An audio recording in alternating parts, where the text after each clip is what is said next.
Hello YouTube, and it's time for yet another video unboxing.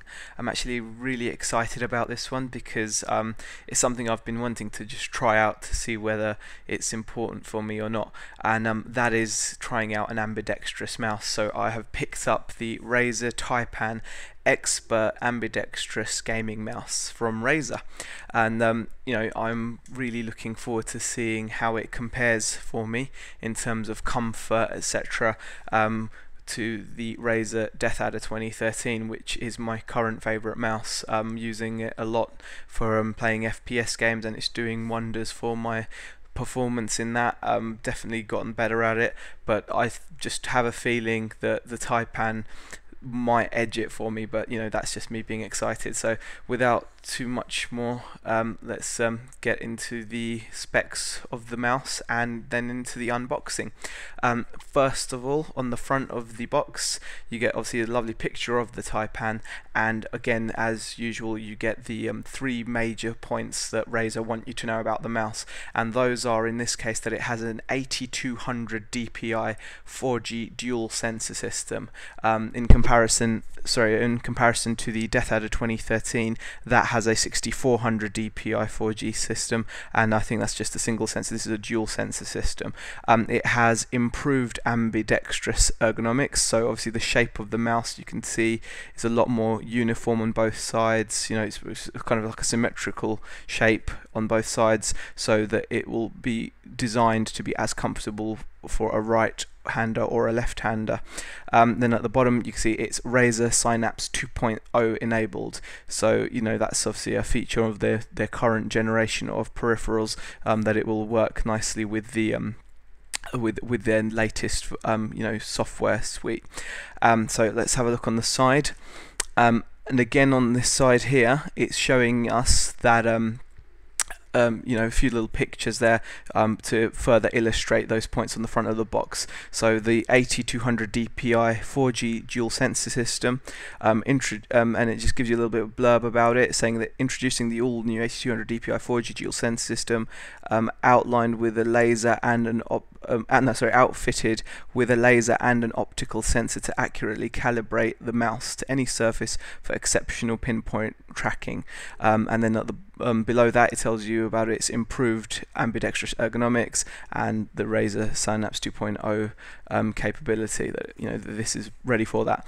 Now on this side of the mouse, normally you'd get your little bit of text from the Razer guy, but in this case it's telling you about its esports ergonomics, and basically you can see down here there's 6 logos for 6 gaming teams who have all given their feedback to help develop the Taipan. So if that's important to you, you've got Empire Gaming, I think you've got Frenetic Array, Mouse Sports or Mouse Esports, however they want to call it, Quantic Gaming, Reason Gaming, and Rox KIS, I don't know, Roxys, I don't know. Anyway, they're the teams that have been giving them feedback, for the mouse. And then along here again, it's just a recap of the ambidextrous design, the dual sensor. It's the 9 hyper response buttons, so it's a 9-button mouse, 1000Hz ultra polling, and on the fly sensitivity, as well as ultra slick mouse feet. So everything really is very similar to the DeathAdder 2013, apart from the sensor being a dual sensor system, and having 9 hyper response buttons. Obviously it's got more buttons because it's got buttons on both sides there that you can see. So, and also just to quickly mention, this is on the expert range of their mouses, so of their mice. So whereas the DeathAdder 2013 is essential, this is considered an expert mouse. On the back of the box, as usual, you've got a picture of the Taipan with a few annotations saying it's got a 7-foot lightweight braided fiber cable, 9 programmable buttons, rubberized contoured thumb grip. So this also has shares that in common with the DeathAdder 2013, Razer Synapse 2.0 enabled, and an ambidextrous form factor. So that's the box done. Let's just open it up and get your first glimpse at the mouse. And on the left hand side it tells you warning, highly venomous. So it's you know, they're obviously quite happy with the performance of this mouse, and I'm sure I will be too. So let's get this unboxed. I've just got a little blade here. I'm just gonna cut that because I kind of don't want to stick it off. There we go. Open up the top and pull out the packaging. As usual, you're on the back of the packaging, you're presented with like the little bundle of paperwork. So you've got the congratulations, there's no turning back, and I would expect like a quick start guide, and obviously here are my Razer stickers. So I'll put that back out of the way. And here you can see the braided cable, 7-foot braided cable with a gold USB connector.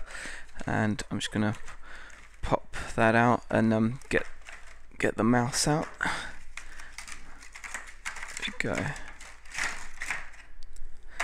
And here we have the Taipan.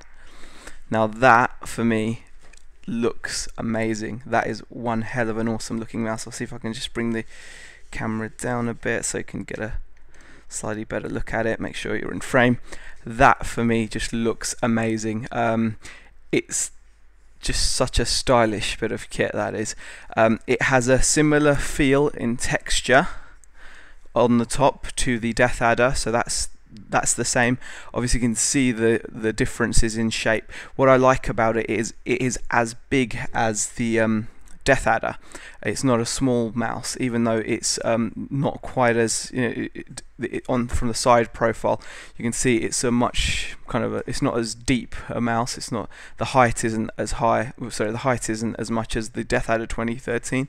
Hope you can catch that clearly on the camera. So, you know, in terms of its design, you know, it's a lot lower profile.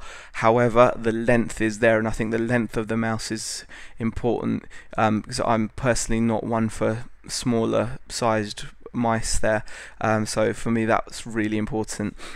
Now along the side you've got a far bigger rubber pad there compared to the Death Adder. If I look at the Death Adder there, you can see that the rubber grip is much smaller. Whereas on the Taipan, this whole section there is a rubber grip, which is fantastic. So no matter how you wish to hold it, it's going to give you a lot of flexibility. And same on the other side. I was actually slightly concerned about the silver buttons and how that would look on the matte black mouse, but I've got to say they've kind of nailed it. It looks really good in person. The click is pretty nice.